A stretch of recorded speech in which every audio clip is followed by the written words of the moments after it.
EVO.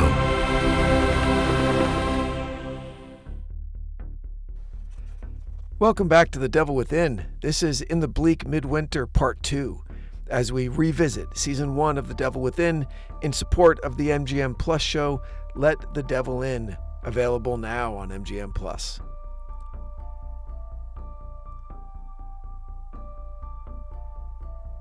When we left off last week, Stuart Kennedy had just arrived at the party and decided he was going to help Mr. Sullivan look for his wife and put the fire out in his house. We pick up the story from there.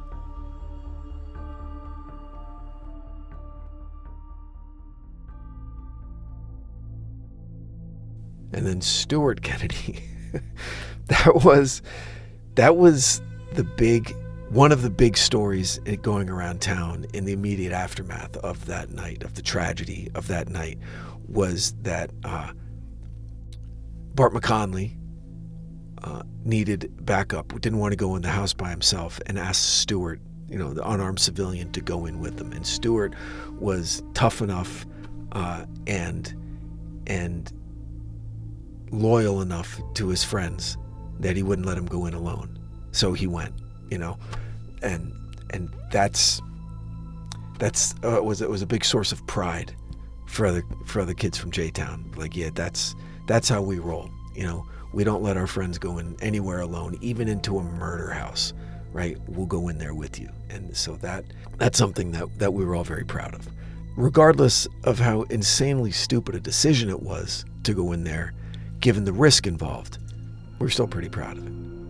So that's how everybody kind of oriented themselves to the story in terms of inciting incidents. Okay, it was the fire in the house. Someone tried to steal Mr. Sullivan's car and then backed into a snowbank and got it stuck. And then people on the street started showing up. Joey DeGennaro first, right? He kind of watches it happen, right? And kid runs off.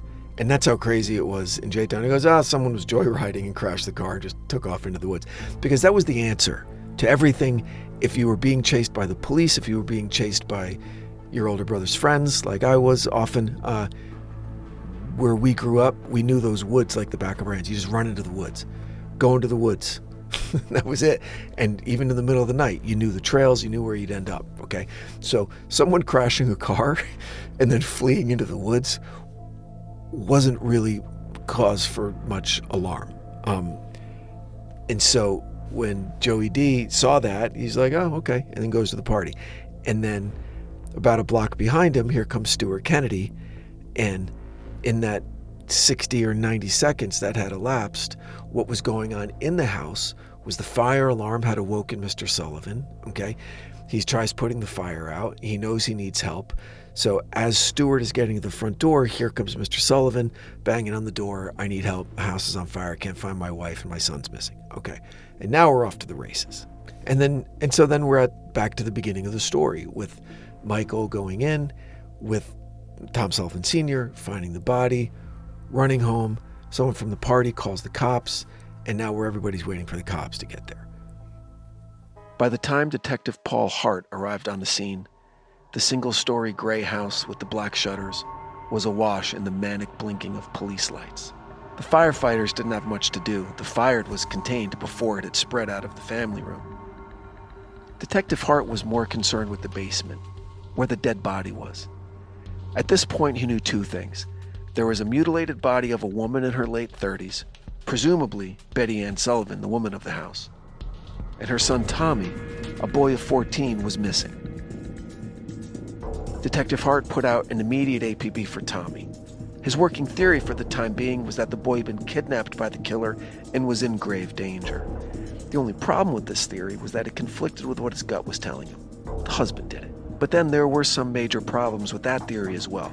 First of all, there wasn't a speck of blood anywhere on the man. And given the severity of the attack, he should be covered. And second, he wasn't acting like a guilty man. He'd gone for help. He was still speaking about his wife in the present tense. He was struggling with what he was going to tell his 8-year-old, and he seemed genuinely distraught. Now, it's true. that all of these characteristics could be ascribed to an incredibly savvy criminal mind, but Mr. Sullivan seemed legit. Things just weren't adding up. It was early in the investigation, but it gave him an unsettling feeling that this case was going to get complicated. And that was before he saw the forensics report. Paul Hart was born in 1943 in East Orange, New Jersey. He joined the Army right out of high school. He flew helicopters in Vietnam, was honorably discharged when his tour was up.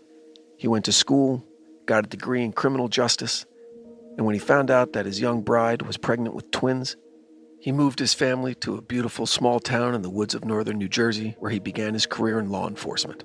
He quickly rose through the ranks, and by the winter of 1988, he was the lead juvenile detective in Jefferson Township. For the year preceding the Sullivan case, Detective Hart had been investigating some troubling reports of incidents in the woods along the outskirts of town.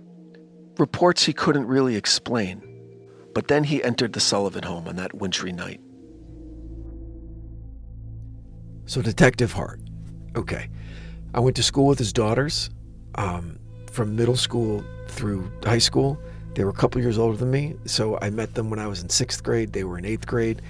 We rode the bus together because to get to their house, you had to go right past my house. Great girls, great family, twin daughters. And everyone knew that their dad was the youth detective, so you didn't want to, run afoul of of their father. And I never did. My brother might have, my older brother. But, and Paul Hart, Detective Hart, he was the go-to guy for this. He became the law enforcement, celebrity when it came to this. Interviewed by Geraldo Rivera, he would speak at conferences all over the place. He went as far away as Australia, providing training for other law enforcement agencies on what to look out for in terms of youth and satanic worship and areas that you might want to keep an eye on so you don't wind up, a freaking murder victim.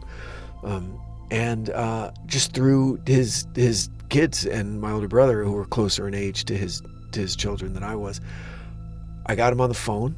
I let him know what I was doing. We had a really, really long talk, and he decided ultimately to not participate in the podcast for some very personal reasons, because he had grown very close with some of the surviving members of Betty Ann's family, and he felt that it wouldn't really be fair to them to talk about it. And it bummed me out, but I respected him for it and said thank you very much and preserved that relationship. So years later, when there were more professional journalists involved in telling the story, he did decide to participate, which is why you see him in episode 1 of Let the Devil In. And he plays a very big role in future episodes of the show, giving law enforcement context to what became a very confusing story with regard to many aspects of the case. I'll just say that as we go forward with the television show. Detectives are trained to question everything. Everything they see, every witness statement, every piece of evidence. They do this in order to be able to dismiss certain pieces of evidence as fraudulent, immaterial, or otherwise irrelevant. Or they do this in order to find patterns, to make connections that fit into a larger narrative that points to a conclusion that demands a high level of confidence.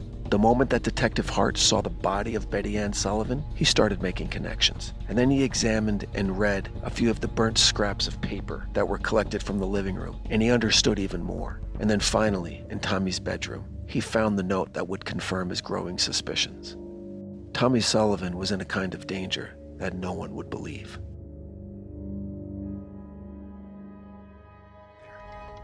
He was sitting in quiet contemplation of this when his phone rang. Tommy Sullivan had been found, and it wasn't the news he was hoping for. The crime scene was across the street from the Sullivan home in the Eastman's backyard. And if the questions in his head weren't enough already, there were about to be many, many more. Mr. Eastman had been smart enough, or scared enough, to stay away from the body. The crime scene was intact, untouched. The snow surrounding the body was proof of that. Only one set of tracks led from the woods to the woodpile. Tommy had walked there alone, He picked a vantage point from which he could see his front door, where he could watch as the coroner removed his mother's body from the house. Then he sat down in the snow and went about the terrible business of killing himself.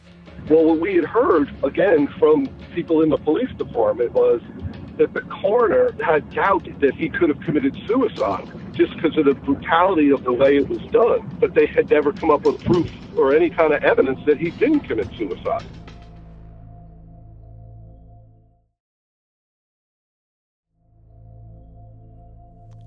So that statement from Bobby right there about knowing people in the police department, to be honest, that's where I got a lot of my information on the show.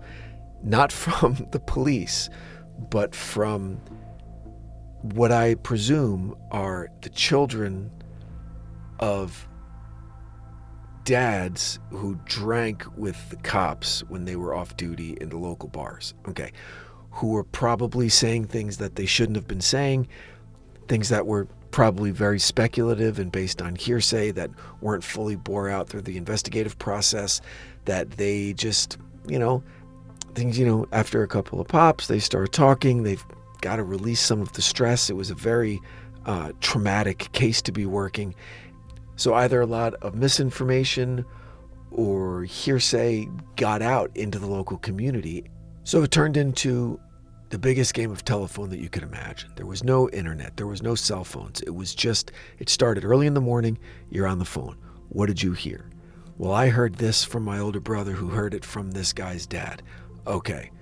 And then what followed was insanely juicy, disgusting, terrifying facts about the case. And that's how it went for weeks and months while the investigation was happening. And we were all so just starved for information. As the kids, we wanted to know how he did it and how he could have done it and why.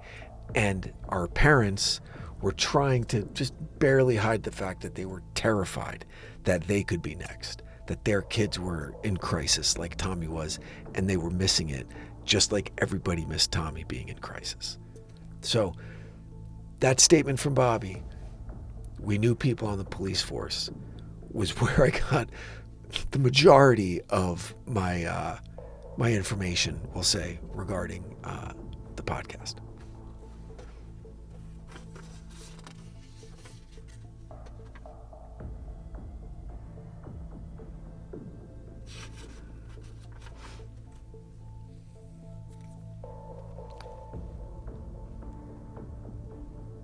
So that night of January 9th, as it kind of bled into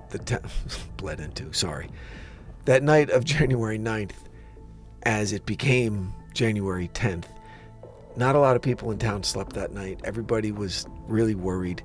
Tommy hadn't been found yet. Was it a kidnapping? Were the bad guys still in town? Were they targeting specific houses?